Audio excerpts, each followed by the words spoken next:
کر دوں کہ خود سورہ مبارکہ یاسین کی عظمت کو سمجھیں۔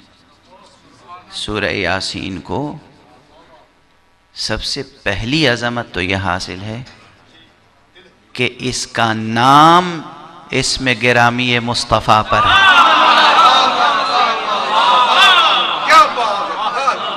یاسین، یاسین صلی اللہ علیہ وآلہ وسلم۔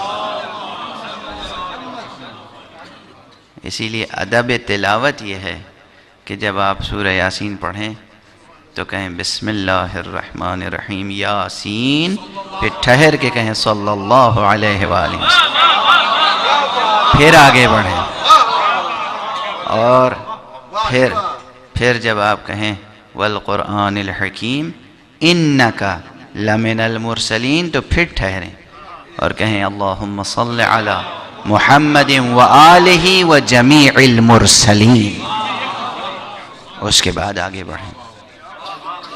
یہ ادب تلاوت ہے۔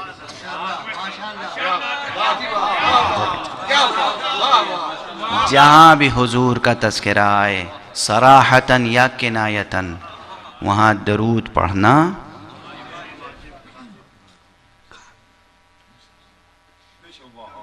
آپ نے کہہ دیا واجب تو میں مستحب کیسے کہوں؟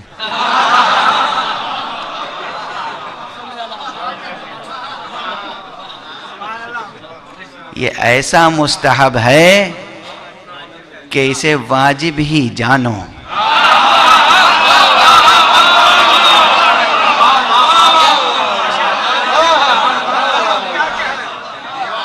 بھائی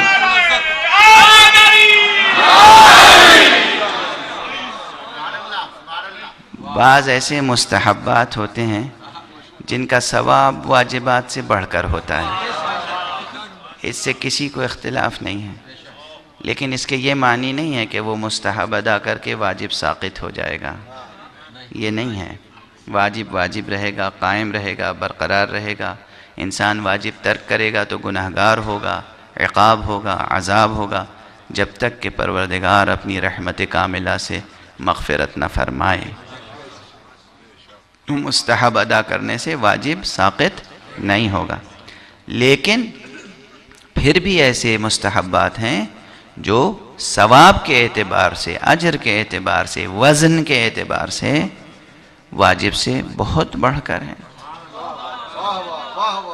اس کی ایک مثال تو یہی درود ہے، دوسری مثال سلام ہے۔ اس میں کسی کو اشکال نہیں ہے، ملت اسلامیہ میں کسی کو اشکال نہیں ہے، سلام کرنا مستحب ہے، واجب نہیں ہے۔ جواب سلام واجب ہے، لیکن ثواب کی تقسیم یہ کی گئی ہے حدیث شریف میں کہ سلام کرنے اور جواب دینے کا ثواب 70 ہے، جس میں سے ایک ثواب ملتا ہے جواب دینے والے کو، باقی 69 سلام کرنے والے کو۔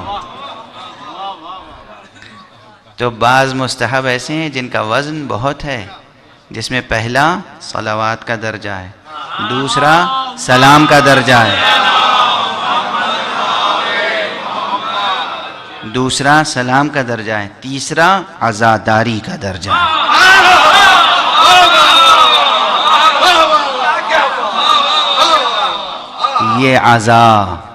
یہ عزائے حسینی، یہ عزاداری محمد و آل محمد، یہ مستحب ہے، مگر اس کے ثواب اور اس کے اجر کا کوئی اندازہ نہیں کر سکتا، نہیں کر سکتا۔